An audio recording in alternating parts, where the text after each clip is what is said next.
कश्मीर की कांच की तरह साफ झीलें और अनछुई खूबसूरती दशकों से प्रकृति प्रेमी पर्यटकों को अपनी ओर खींचती आई है, लेकिन यहां भी वायु प्रदूषण की समस्या बढ़ रही है। श्रीनगर शहर की आबादी करीब 20 लाख है। 2018 में दुनिया के 10 सबसे प्रदूषित शहरों की विश्व स्वास्थ्य संगठन की लिस्ट में इसका भी नाम था।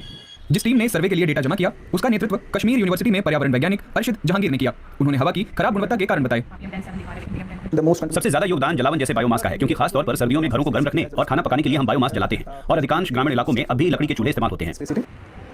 वैज्ञानिकों के मुताबिक पिछले 10 साल से हवा की गुणवत्ता काफी ज्यादा खराब हो गई है। वजह है सड़क पर बढ़ता यातायात। कश्मीर में 16 लाख से ज्यादा वाहन पंजीकृत हैं। 2008 में वाहनों की संख्या इसकी आधी भी नहीं थी। यहाँ हर 5 में से एक घर में कार है।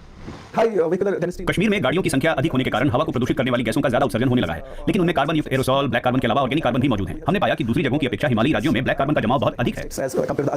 बर्फ से ढकी चोटियां जो कभी सफेद हुआ करती थी, वो कार्बन जमा होने से सलेटी दिखने लगी हैं। कालिख जमा हो जाने के कारण ग्लेशियर की सतह ज्यादा धूप सोखने लगती है। नतीजतन ग्लेशियर तेजी से पिघल रहे हैं। यहाँ की हवा लंबे समय से स्वास्थ्य के लिए समस्या है। यहाँ लंग क्लिनिक में डॉक्टर नवीद नाजिर शाह हमें बताते हैं कि वायु प्रदूषण के ऊंचे स्तर की वजह से पिछले 1 दशक के दौरान बीमारियां बढ़ी हैं। इसके अलावा और भी समस्याएं हैं। मैं कहूंगा कि लोअर रेस्पिरेटरी और अपर रेस्पिरेटरी ट्रैक्ट में संक्रमण के मामले सबसे ज्यादा आ रहे हैं। इसके बाद लंग कैंसर भी है, इसके मामले भी बढ़ते जा रहे हैं। इसके अलावा सीओपीडी के मरीज भी बड़ी संख्या में आते हैं। आंकड़े भी इसकी पुष्टि करते हैं। मुझे लगता है कि सीओपीडी के मामले में कश्मीर पूरे देश में दूसरे नंबर पर है। लेकिन धीरे धीरे श्रीनगर में हालात बदल रहे हैं। यहाँ 100 से ज्यादा इलेक्ट्रिक बसें चल रही हैं। उत्सर्जन न करने वाली ये बसें 16 अलग अलग रूटों पर चलती हैं। 29 साल की फरहान शल्ला के पास भी इलेक्ट्रिक कार है और वो पब्लिक ट्रांसपोर्ट भी इस्तेमाल करती हैं। दिल्ली में पैदा हुई फरहान कश्मीर की हवा और जलवायु में हो रहे बदलावों से काफी चिंतित हैं। प्रदूषण की वजह से ही तो मैंने दिल्ली छोड़ा था। गर्मियों में वहाँ का तापमान 48 से 50 डिग्री सेल्सियस तक पहुंच जाता है, तो मैंने ऐसी जगह रहने का फैसला किया जो मेरे और परिवार के लिए बेहतर हो। लेकिन पिछले 1-2 साल से मैं कश्मीर में भी वैसी ही समस्या देख रही हूँ। तापमान बढ़ रहा है, यहाँ तक कि कश्मीर में भी एसी की जरूरत पड़ रही है। अर्शिद जहांगीर सार्वजनिक परिवहन में बड़ी संभावना देखते हैं, लेकिन इसमें तत्काल विस्तार किए जाने की जरूरत है।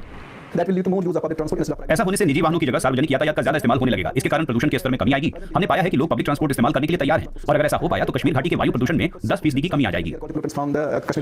सलमान मल्ला भी सार्वजनिक यातायात व्यवस्था का हिस्सा हैं और इलेक्ट्रिक रिक्शा चलाते हैं। इससे पहले 10 साल तक वो डीजल वाहन चलाते थे। वो बताते हैं कि इस बदलाव से उन्हें फायदा ही हुआ है। गाड़ी के धुएं से मुझे एलर्जी हो जाती थी, भयानक बदबू भी आती थी। ई रिक्शा चलाकर काफी बेहतर महसूस होता है। पुरानी गाड़ी अक्सर खराब हो जाती थी, क्लच केबल और एक्सेलरेटर का तार टूट जाता था और मुझे खुद ही मरम्मत करनी पड़ती थी। मेरे हाथ हमेशा गंदे रहते थे। इस बैटरी रिक्शा के साथ सब आसान है। सलमान मल्ला श्रीनगर में गिनती के ई रिक्शा चालकों में से हैं। यहाँ चार्जिंग स्टेशन जैसे जरूरी ढांचे की कमी है। इसके बावजूद इलेक्ट्रिक बसों के बेड़े में 100 नई बसें जुड़ने वाली हैं। इसके कारण और ज्यादा लोग इलेक्ट्रिक ट्रांसपोर्ट इस्तेमाल कर पाएंगे और आगे चलकर इससे प्रदूषण घटाने में भी मदद मिल सकती है।